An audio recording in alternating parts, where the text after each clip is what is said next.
So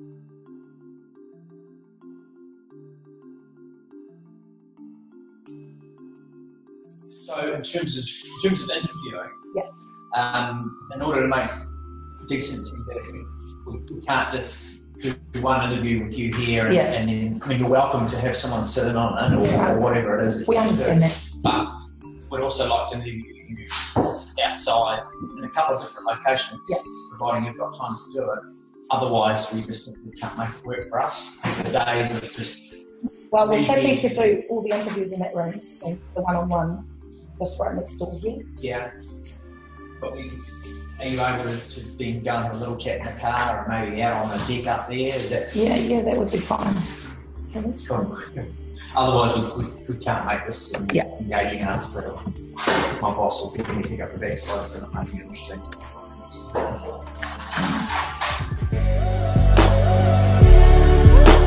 Broadcasting a new paradigm on the One Network.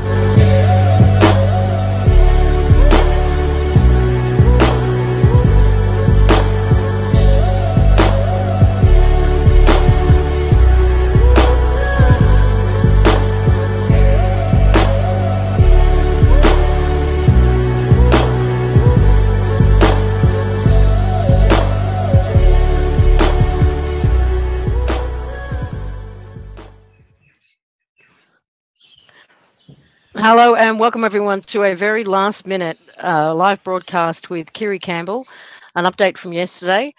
As soon as we got off our show with her yesterday with the One People show, there was a knock on her door and it was a mainstream media crew, ironically from a network called the One Network, and wanting to do a story with her. And Kiri being smart Kiri, didn't do anything on the spot and arranged for them to come back this morning. And I was privy, we did actually record and video that footage that was taken this morning, and that's being processed as we speak. But just wanted to bring Kiri in and give you guys an update on what's really going on over there. And in terms of the credit exchange has gotten some attention. And there is an agenda to suppress and discredit it. The thing went live on Friday, so they're pretty on the ball with this. So welcome back, Kiri. Thank you. Now, yesterday, what went down yesterday when they turned up on your door? Yeah, it was pretty exciting. I was just sort of sitting here, and I just got off the show with you guys, and I looked out my window and I thought, oh, good. One of our board members are here. And then there were two men behind her dressed in suits. So at that point I sort of thought, I don't know these people. And they sort of came onto the property and they went and checked out our mobile branch, and then they come striding into the house with one of our board members. And they were looking for a shyster. And so when they walked in, they were quite surprised when they seen this little Māori girl standing there saying, "Hi, I'm Kiri." I founded the Credit Exchange. They were totally swept off their feet by it. They spent a couple of hours with us yesterday just asking us questions. And they did ask if they could record. And I said, no, we've got standard operating procedures for that. So we'll need to contact our board. We'll need to contact our team. Get the consent from our team before we go ahead with anything. I said, so what we can do is we can arrange to meet you at 10 o'clock tomorrow morning. You come down to our beautiful wānanga, and if everything's all go, then we'll carry on with the interview.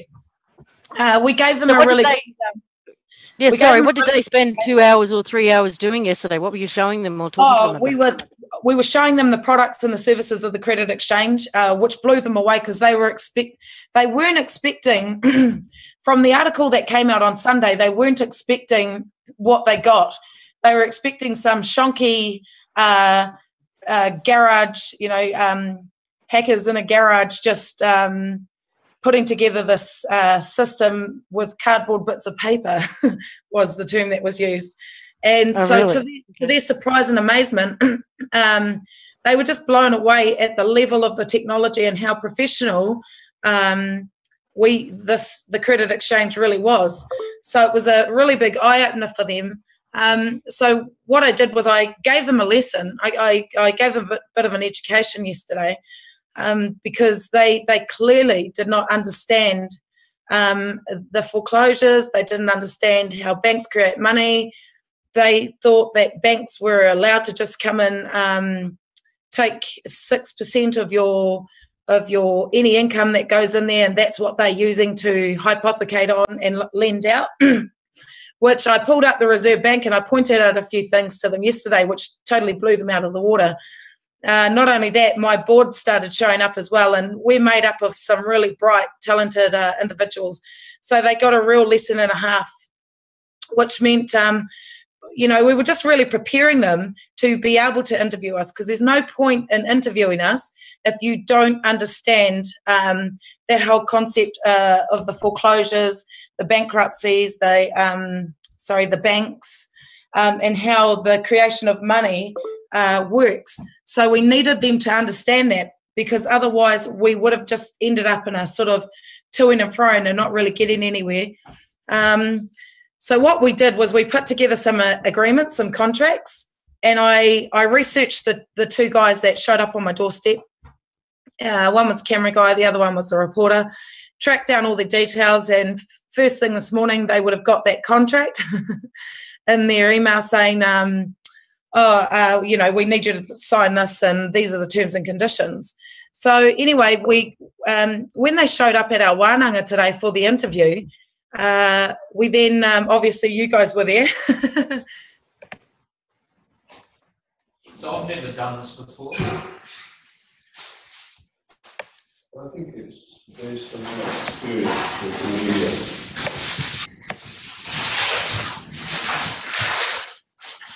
It's a good for which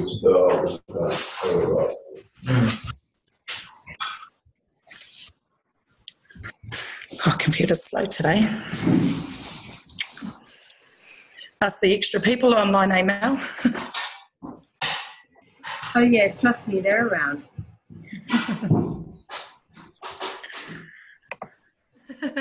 They were really, really nervous about that whole thing. When they seen that we were talking to you guys, they were just like, they were not feeling comfortable with that at all. And one of the questions that came through clearly. Yeah, one of the questions that I kept posing to them was, before we go ahead with this interview, we've got procedures, and we actually require you to fill out these forms before we can go ahead with anything. What is it? tvnz.co.nz. Matt Chisholm. Matt, matt.chishom@tvnz.co.nz. Okay.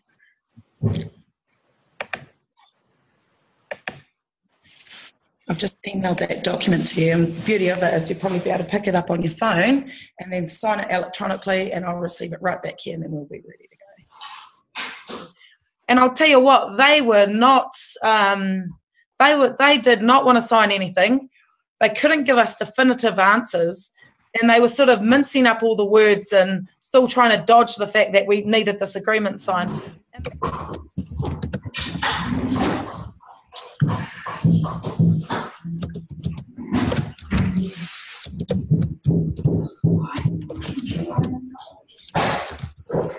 John.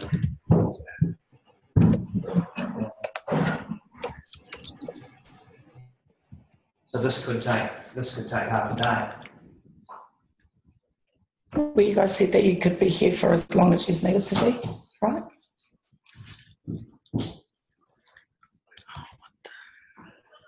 Sign. And they were even making up things like, oh, that's going to take half a day. And I said, well, did you not say that you could be up here for as long as it takes? So it's surely, take half a day to sign a piece of paper. Yeah, that's right. Because now they were saying, oh, we now need to get our legal team to look at it. And I said, by all means, please do that. You're entitled to be able to get your legal team to look at it. So anyway, what the reporter did, Matt Chisholm is his name, he called his boss. Good morning. How are you? That's the story. Hey, look, I have just forwarded you through a non-disclosure agreement. The people from Credit Exchange want us to sign this agreement before we do some interviews. And I ended up speaking with his boss. And I just, hi Pete, how's it going? Very well, thank you. Hey, we just put together an agreement because Susan Edmonds really burned us over the weekend with the false allegations in court. She didn't even interview any of our team members to be able to get that information. So what we've done is we've just put together it's just a small piece of, it's just an agreement between our company and your company to say that you won't distort the meaning of the credit exchange as the founding elders see and perceive it. We don't mind you editing and cutting and doing whatever you need to do, but as long as the message that's being portrayed with your editing and cutting, it still remains intact and not distorted in any way. If you look at the article that Susan brought out, she basically called a scam. Well, actually, one thing I did notice when I read between the lines, I noticed she said scam alarm, not scam alert. So there was a lot of inconsistencies there, a lot of false allegations. So we need to protect ourselves because the community has pulled together, and we may be a founding board of 12, but we're actually a whole community. So this community has pulled together and worked together despite our differences to make a change, and we do not want that going down the drain because someone decides that they want to manipulate. And let's face it, media don't have a great reputation with us. We've known on many occasions where media have distorted the truth, so we just want that agreement before we can do the interview that you guys will report fairly and based on the truth and based on our understanding. I had a woman yell scammer at me at Kiri Campbell on Monday night. So it shows news travels fast. Oh yeah. Very hard to manipulate the television. I was reading about that guy in America last week who'd been bragging on how he got shot at in Afghanistan, where he was in a helicopter, and he was nowhere near the helicopter that got shot at. Fair call. But in this situation, well, I'd like for you to give me your verbal agreement right here, right now. I've got a few witnesses here, and if you can't read the document, that's fine, but I'd like your verbal agreement.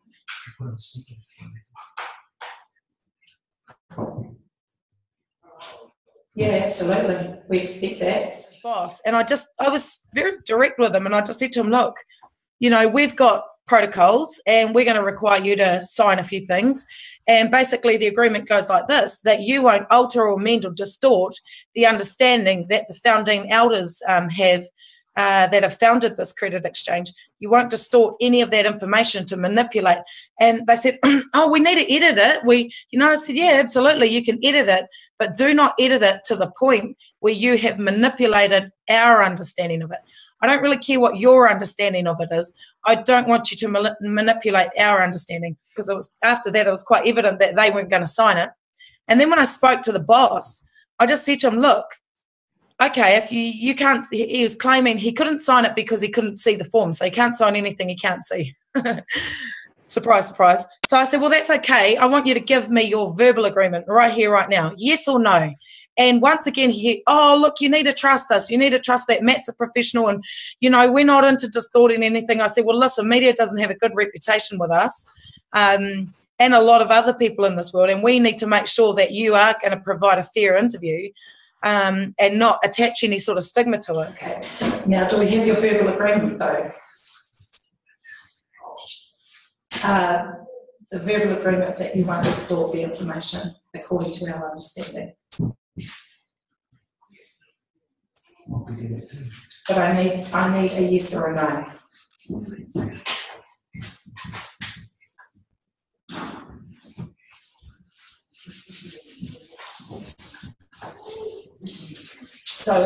So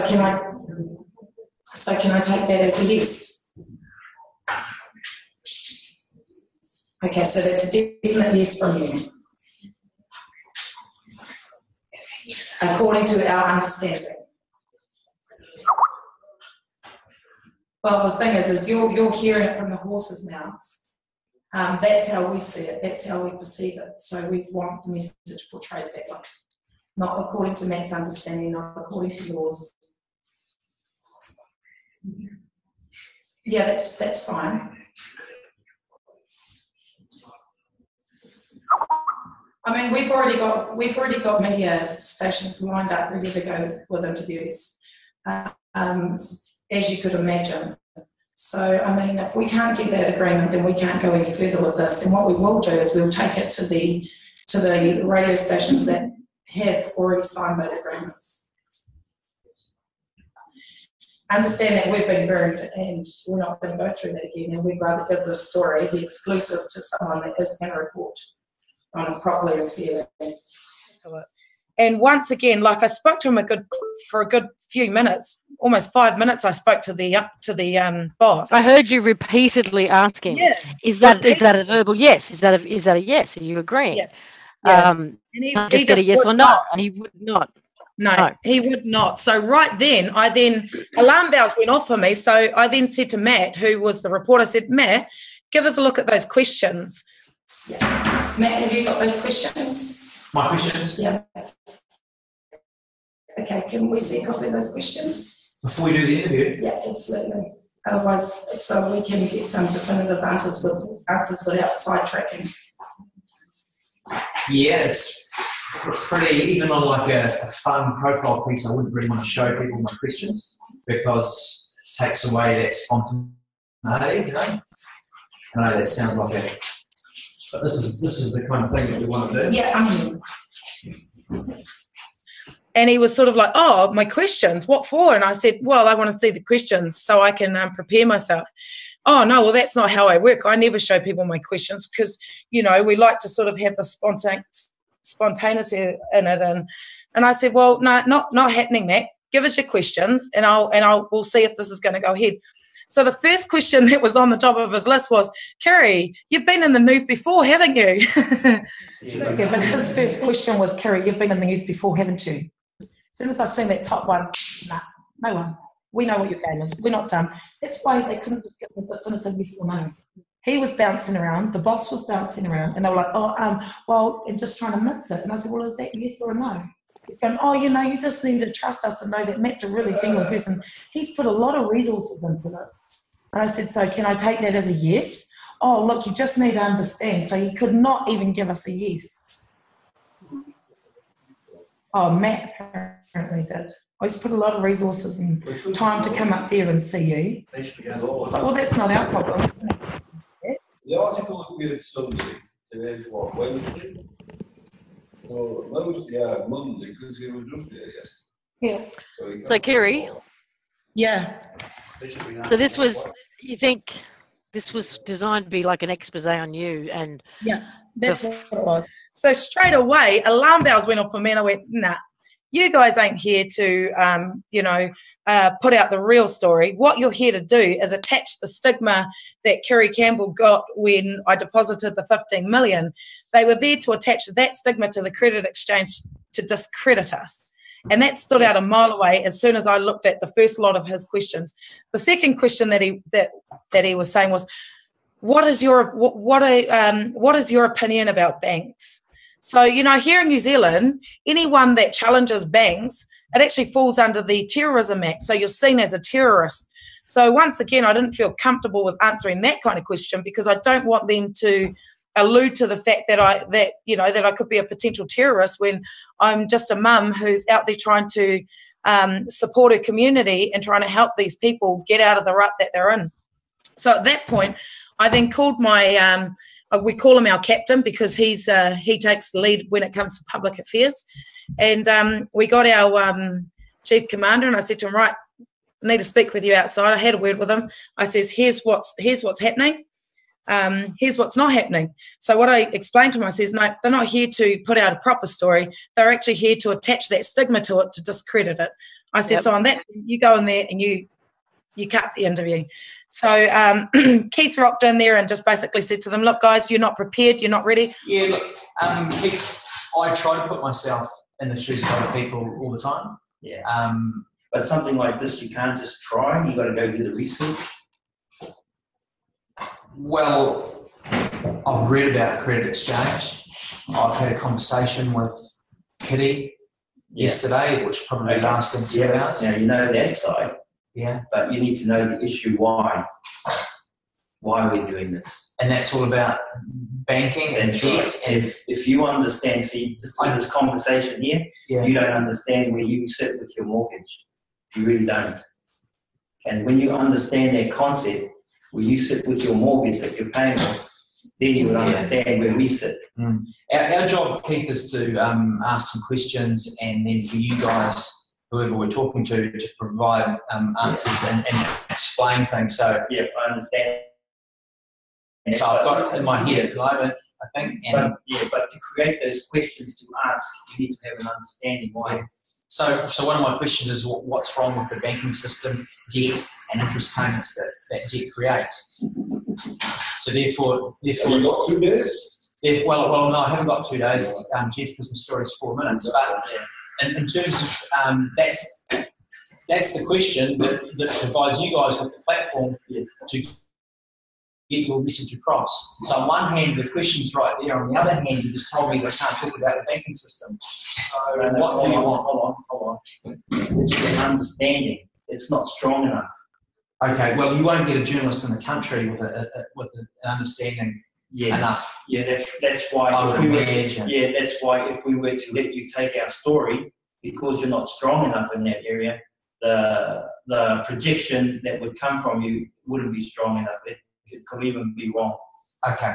Well, that's a shame because I think economically and financially, as a journalist, I'm pretty strong. But so be it. Would certainly give you an understanding here, and you'd certainly be able to get your story across. But there's probably not much point in me talking to you because you don't want to talk to me on camera. So we might as well get in the car and drive 350 k's back to Auckland. Pardon? Don't guilt trip us. No, I'm not about 350 k's, then I'd probably counteract that by saying that Kiri Campbell has walked a lot more. Well, that's not right. driven that. And we're prepared to help tell the story. And we will not accept that as a guilt tripping tactic on your part. Okay. Okay? Well, I'm sorry I offended you. No, it's not an offence, it's a comment, statement to say that on behalf of this this whānau, this kaupapa whānau of ours, I'm not going to let you leave that here with us because we don't own it. That's yours. You explain to your boss why you drove 350 kilometres. Okay. Because that's not ours to own. Yep, good go. Yeah. Point taken. Sorry that come to this. Okay. Thank you guys. I hope at least you will read what I gave you because that took quite a bit of time. Yeah, there's probably not much point being ready for that. Okay, well, we'll leave it. It might be good for you to read it because it'll help you get rid of your mortgage. It'll also help you get into a position to talk to us. Thanks very much. Thank you. Thank you. See ya. You're not ready. I'm almost certain you guys have got that too because I purposely left my laptop up and I aimed it towards them so that you guys could get all that information. Because let's say Matt decides to put out a story tomorrow, Wednesday. That was just going to ask you. Did they turn their cameras on at any point, do you think? No, they didn't turn their cameras on. But I'll tell you what, we had all of our cameras on. So we had laptops on, we had iPhones recording, you name it. We were well prepared. So they sort of walked in like, oh gosh, my gosh, we didn't expect this. But what they needed to realise is they're not dealing with just any Joe blogs. They're dealing with people that are well trained, highly experts in our fields. And we weren't going to take anything lying down. So a little war weary from experience. Yeah, absolutely. And we need to protect this credit exchange because we already know that this here goes against the grain. So to give them any little attempt to try and discredit us is not us. And what we would prefer to do is go to those alternative media outlets that we trust and believe in and that we know will get the truth out to our people without distorting it. And that's why when I messaged you last night, I thought this would be a great opportunity for the Conscious Consumer Network and the One Network to be able to do a live feed recording mainstream media interviewing us. That way we could actually compare the two stories because the people will get the uncut, unedited version in its raw state and then they'll be able to compare that to the story that they actually brought out. So it would have made it very difficult for that media to be able to distort any of the information without highlighting themselves. And this goes back to what I was saying yesterday. If we're doing the right thing, doors open. But if we're doing the wrong thing, doors slam shut on our face. And unfortunately for them, the door slammed shut on their face today, and we sent them packing in a really polite, professional way, of course. I even went out there and thanked them for coming afterwards, and just let them know that until we feel comfortable and we feel like we've got some sort of connection with them, then we don't feel comfortable doing any reports with any mainstream media, and we would prefer to give it to those that we trust and that we know. So once again, he was still. Do you think that they might put a story out tomorrow anyway? Oh, I think they could possibly try. Just picking up on their energy, I think they could possibly try put out some sort of story. But in saying that, that's why we always maintain that we need to be 4 or 5 steps ahead of them, and in multiple directions. That way we can combat or alleviate anything that they sort of throw at us. And what we want to offer to the people is transparency. We want them to know the truth. We want it in its raw state, not this edited stuff that the media want you to hear, and they block out all the stuff that you should be hearing. And so that's our point of view on it. So what's been the follow-up since Sunday? Sunday, I assume, was the first mainstream article on the Credit Exchange. That was in print form in newspapers, or was that on TV? Was in the Herald. That was in the Herald, and that's like our national newspaper. So that went national right across the country on Sunday.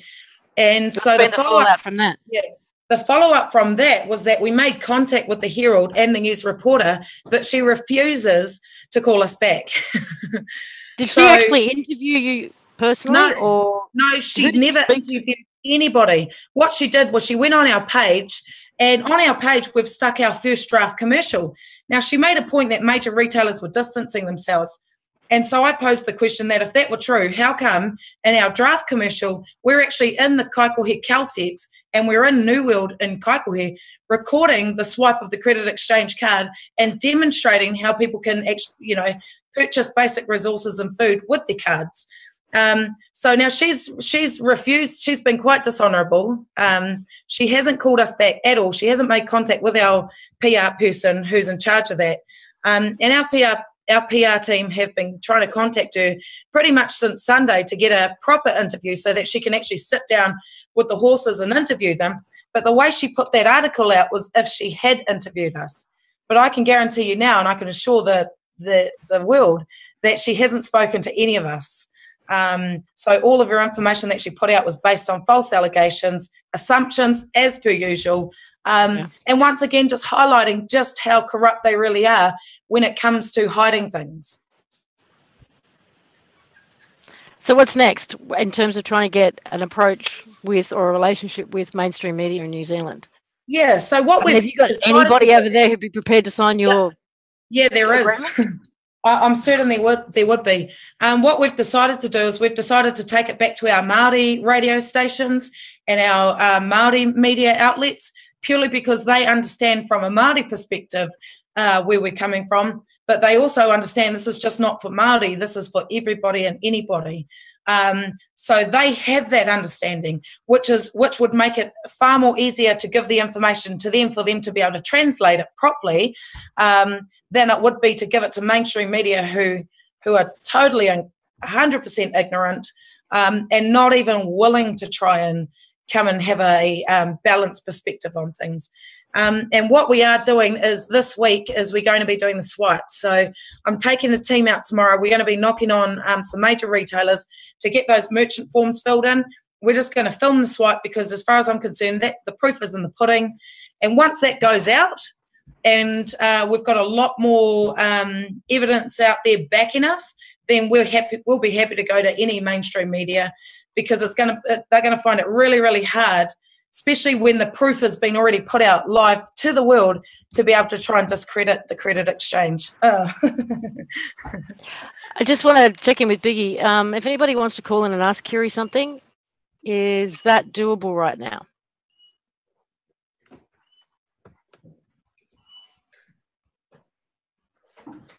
Okay.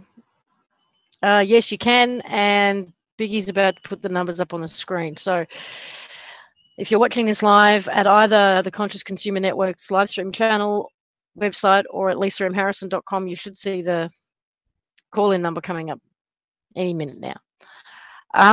This is really, really interesting because they've jumped on this. You go live on Friday. Yeah. A story comes out on Sunday. Yeah. Already, that with no background, no knowledge, no information, no nothing.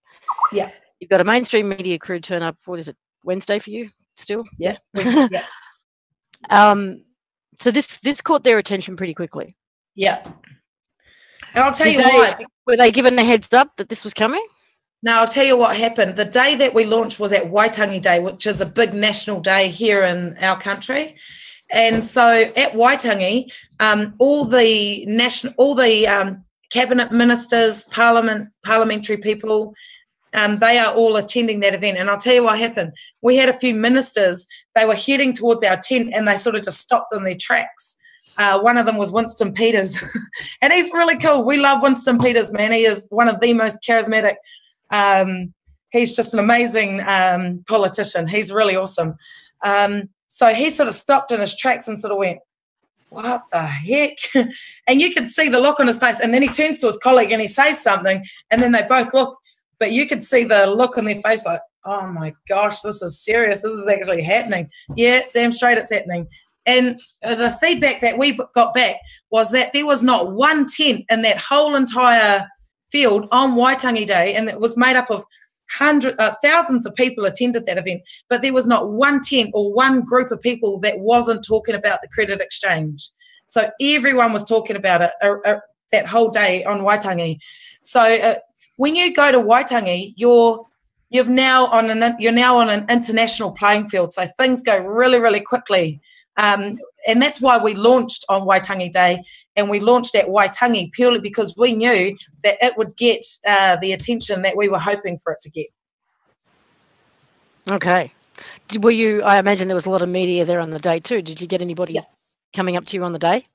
Not so much mainstream media, but we did have, there was a couple of radio stations there that were very keen to make contact with us, but I was so busy that day that there were so many people that actually had to walk away because the lines and the crowds were so thick with people that a lot of people did turn away and didn't get a chance. So what they did was they privately messaged me on Facebook and said, I try to get in to see you and whatnot, but there was just too many people that we'd been waiting around for hours trying to get in, but the crowd swell was just too big. So I apologise to all those that didn't get in to see us. Just a question then. I mean, Waitangi Day, you're going to have a whole range of people there in terms of their education on how the system works. Yeah. Everything from completely unawares and ignorant to those who are right on top of it. Yeah. Yeah. So for those who were in the completely unawares category, what's your elevator speech to them in terms of how do you, because this is you're not just offering a new service that they may be familiar with. In order for them to get it, there's a whole lot of background and understanding that needs to go with it. So how are you approaching that? Depends. So what I usually do is I usually fill the person out, and usually I can pick up on what level or what degree, and that will determine what my approach is. And generally for those that just don't get it at all, what I say to them is, it's okay that you don't get it, so here, go and test it. And by testing it and trying it, you'll actually be able to come to that understanding on how it works. And, I always say that the moment someone walks into a shop, they've topped their card up through applying for a credit boost through us, had it applied to their payment card. Once they go into a shop and swipe it and walk out with their bread and butter, I'm almost certain they don't really care how anything else works. They get it. I'll go along with that. But for those that sort of have a fair idea, we're only too happy to sit them down with any of our 4 promo teams to be able to explain to them the products and services, to be able to explain how can they register, to also give a demonstration on how the systems work, and then also talk about our franchises and our partnerships that we're making available so that people in other countries can now take the system and run it in their country or with their community for themselves. Okay, so you don't feel that people need to understand because this is the biggest one. This the where the value's coming from. Where's the underwriting coming from? Where is, I don't have any gold or silver. I don't have any money in the bank. That's the hard part to get over and get past. How I explain it to them is I explain to them about when they say to me, well, where does the money come from? What I usually do is I break it down and I ask them, well, what is your perspective on what do you think money is? And when I can identify what their level of understanding of money is, I'll then either go into it a lot further and break it down for them, or we'll just simply explain to them about our intrinsic value and our intrinsic value based on our value as a consumer. And I find when I deliver it that way, people tend to get it better. And then I give a little demonstration on how I did yesterday about how valuable, or what's the value in that car if there's no human being there behind it to drive it. Where does that leave the manufacturer if there's no value, if there's no human there to be able to purchase the car, to be able to drive the car and make use of that product or that service? And when I deliver it like that, they tend to get it, because they're like, actually, they stop and they start thinking for themselves, and they say, actually, you're right. Without us driving that car or eating that food or consuming that, there would be no value. There would be no value in that paper, that $20 note or that $50 note or that $100 note, without the human holding it in their hands and giving it the value by handing it over. So when I explain it to them like that, it's quite easy for them to be able to get. And I haven't had anyone that hasn't been able to understand that. Even right from, we had some elderly people come along and they've known it, but they don't understand the mechanisms of it. So when I explained that to them, they said to me, oh, kōrero, which is, girl, they said, you're right. We've been living in this belief system that the money or the gold has the value, but none of that has any potential or any worth unless we're there to give it. And I said, so that is your right. Firstly, it stays in the ground unless someone's prepared to dig it out, for one thing. Yeah. You could just leave it in the ground, and you could record it all on documentation through a valuation report. And you could leave. It requires your faith and agreement with another individual that it has value. Absolutely. And it all works like faith. It's just faith. If you have faith, then it works. And that came from an economist, not from me, who actually worked for the government. I just want to tell you, if we're going to video could not lie or timed out. Ooh.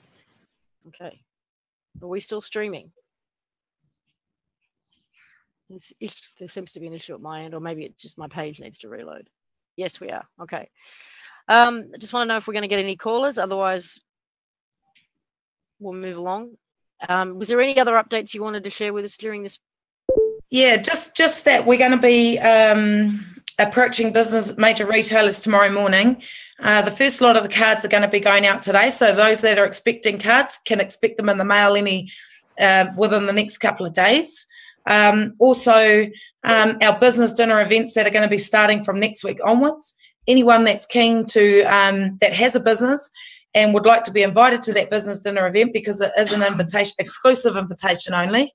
And you'll need to have that invitation before you can get entry into. We've got some pretty good security guards there. But they just need to make contact with us if they want to attend those. Because what we've got is we've got a panel of experts all lined up, ready to be able to prove and share the facts, share the systems, and then the solution to move us all forward, and how that all works technically. And any questions that they've got that they want to ask can be done at the business dinner meeting. So we're going to be doing that next week. We want to do the swipe this week. So what we would like to do is call you guys in again so that we can actually do a live feed out to the world with these swipes. And I think that would be a great thing for people to be actually being able to tune in and view that live. You've got big email in the background. Jumping up and down, I know you have. I seen that done. Yeah. So as far in terms of the business, we're going to give the exclusive to CCN and to the one network. Oh. Well, not jumping physically, but yeah. In terms of the businesses, how many have you got confirmed attending? 150 are confirmed around the Northland area. Wow. Are any of those big names that would be known outside of New Zealand? Yes, they are. Do you know Bunnings? Oh yeah, You know Bunnings. You know New World, Z petrol station. Yeah. Oh yes, Z. Yeah. Okay. Yeah. Bunnings is, I suppose, just like your. Oh, would it be Coles? No, it probably wouldn't be Coles. No, we've got Bunnings. Oh, Bunnings. Yep. Oh, Home Depot. Home Depot. Yeah. And New World is just like your Woolworths. It's a supermarket chain. Yeah, it's a supermarket chain. So we have had a rep go and contact Eric Rush to attend the meeting and all up the database that we currently hold of all the confirmed ones that gave us their business cards and said, yes, absolutely, we'd love an invitation. There's about 150 businesses there. And then once we've done the business dinner here in the Northland area, we're going to move over to Tauranga. We're going to do the same in Tauranga.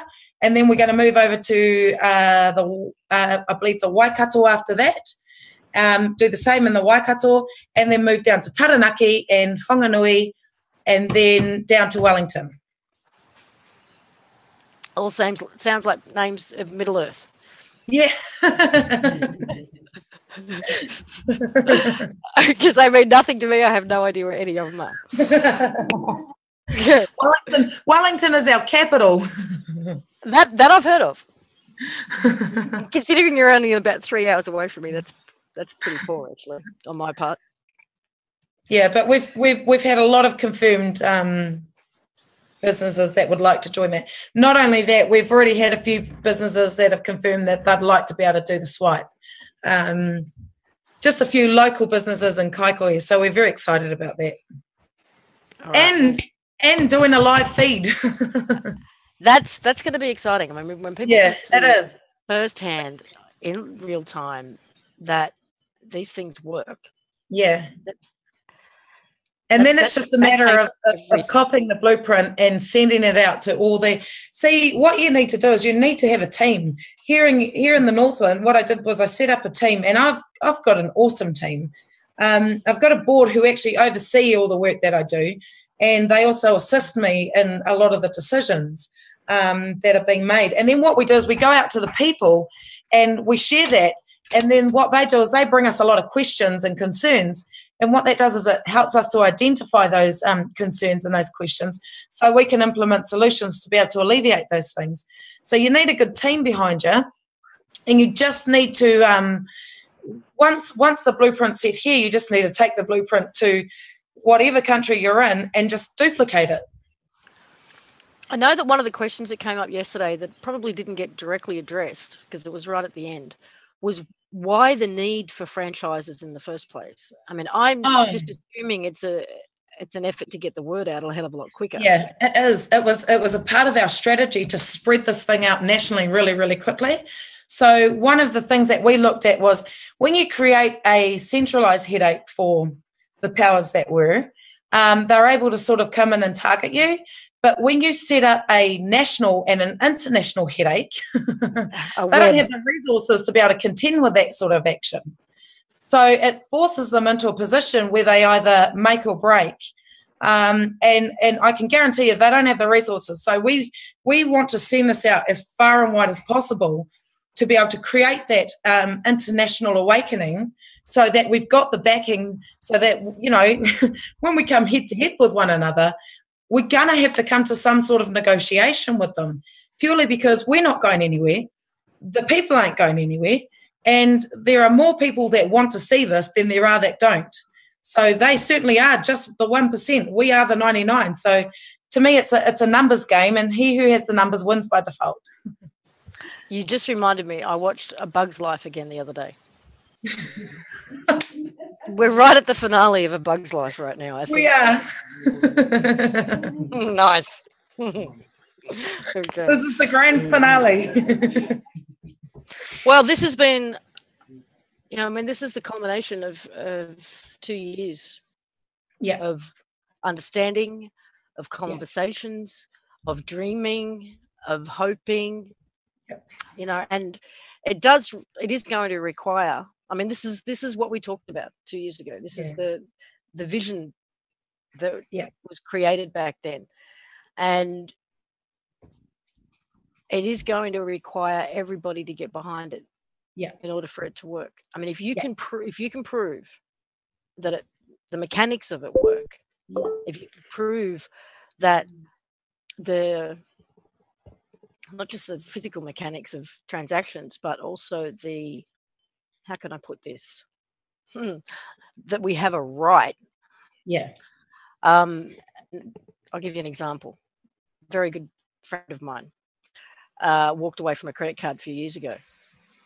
And because of their understanding, which came from me, they didn't do their own research. They just wanted to be updated, if you know what I mean. You just tell me what you learned, right?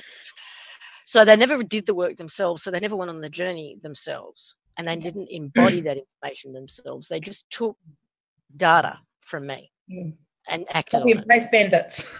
Yeah, copy and paste bandits.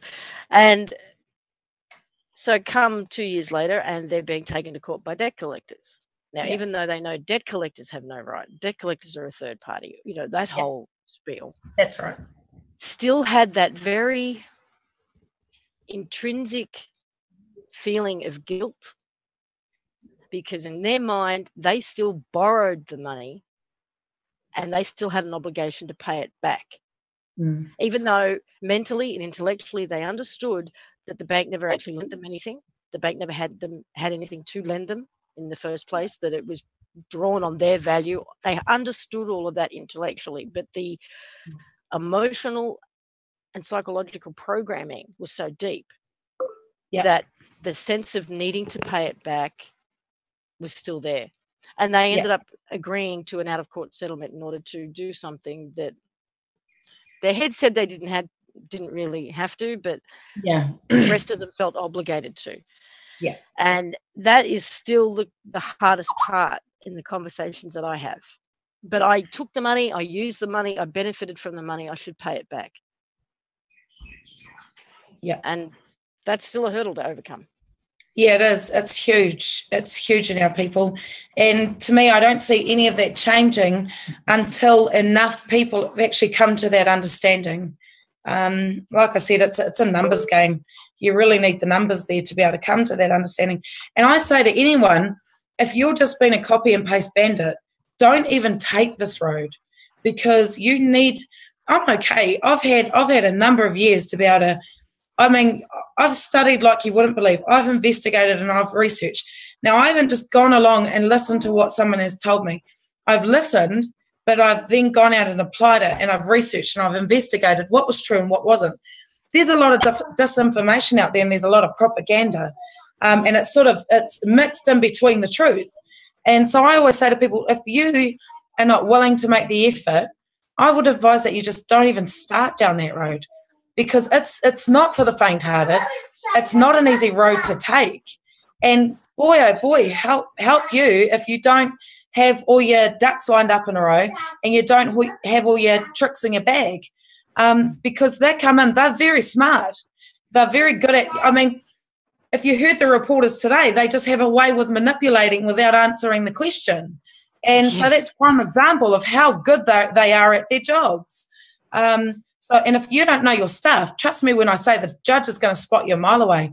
Now, there's so much information out there that was making us the beneficiaries of the estate. And I actually believed that one part there. But as I did my research and my investigation, I realised we did not want to be any beneficiaries of any estate, purely because the beneficiaries under a discretionary trust meant that it was up to the discretion of the trustee to decide how much and if that beneficiary gets anything at all. So, those that are going around saying... You do have a caller, love. I just wanted to let you know that. Yeah, okay. Okay. How do we got them in? Hello, caller. You are unmuted, I believe. Hey, Lisa. And Kiri. This is Carrie in the United States. Carrie, as in Carrie Ellis? Yep. Hi. I'm listening to you guys talk, and it's wonderful. It's awesome. I'm wondering from Kiri what she feels like the business climate is there. In New Zealand, it sounds like there's maybe more kind of adventurous business owners I think I heard you guys say at one point it's a smaller community, but as far as thinking of where we could implement this other places in the world and kind of comparing, maybe seeking areas that it might work better, I guess that's my question. You know, the immediate thing that comes to mind is in the US is the states that have already legalized cannabis. Right, of course. Yeah, well, Colorado's kind of been my home base for 20 years. I'm not there right now, but the more open-minded states, I suggest, yeah. Kiri, I would say start with your Indigenous communities, start with your communities that are trying to operate an alternative currency, and start with your smaller communities before you hit your bigger cities, because it's way easier. If you collect numbers there and you've got your numbers within your smaller communities, it makes it much easier so that when you do go to the bigger places, to be able to roll out with the systems. But I would say go and look for those communities that are already running alternative currencies, because this is basically will give their alternative currency a massive boost in terms of technology and being able to trade and exchange like we used to trading and exchanging. So I would say start with those sorts of places first and smaller communities, because it's much easier to be able to share that, and especially if there's communities out there that have been trying to make a change but without any luck. Go to those ones that want to be there, not the ones that need to be babied or need to be taught this or are not ready for it. Pick up the ones that are ready for it, because they will be your driving force and they will be the reason why you get it out there faster, sooner rather than later. And I'm not saying leave those ones that don't get it behind.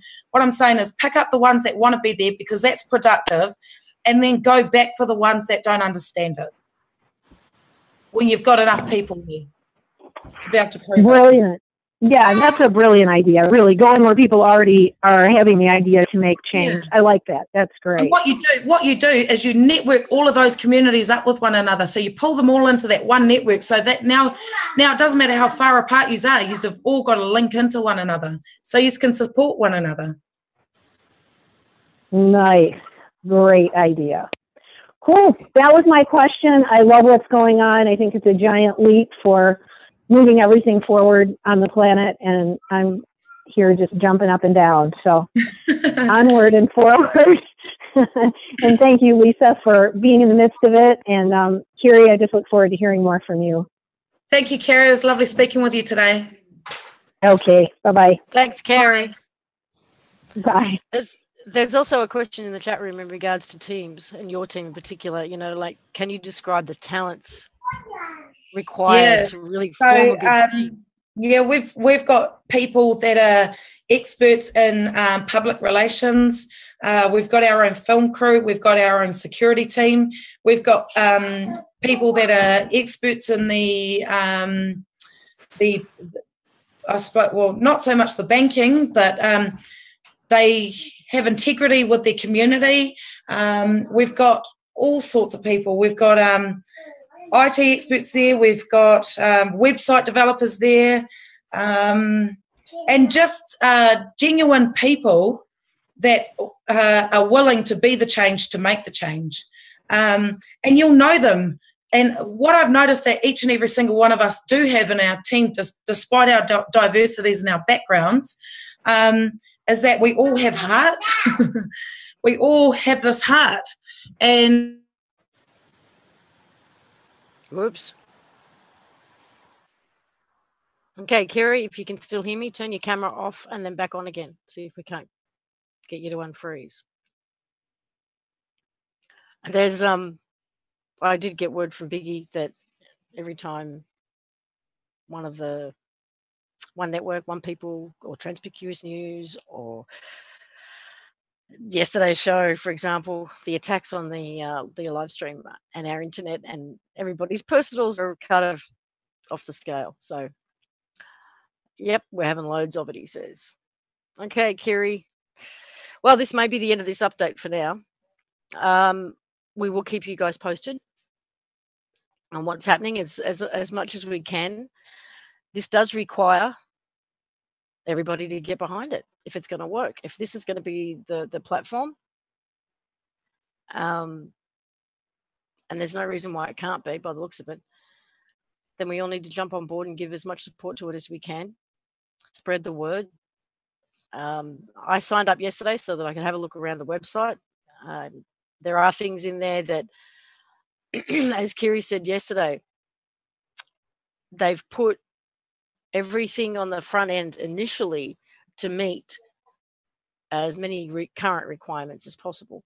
So while in the background they figure out how they can strip that back. So if you do see references to an ID or a photo ID, it's not necessary anymore. It's just that the website hasn't been updated. If you do see the requirement for a tax number, it's no longer required. The website just hasn't been updated.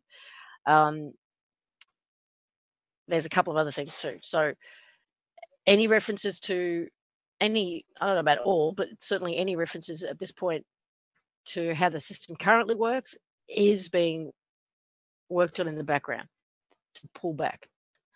I'm just getting a message now as to whether or not she'll be back. Okay, I think she might be getting back on, but nothing from her as yet. Where is she? Kiri, you coming back? No. Okay, Biggie, I think we might need to call it quits.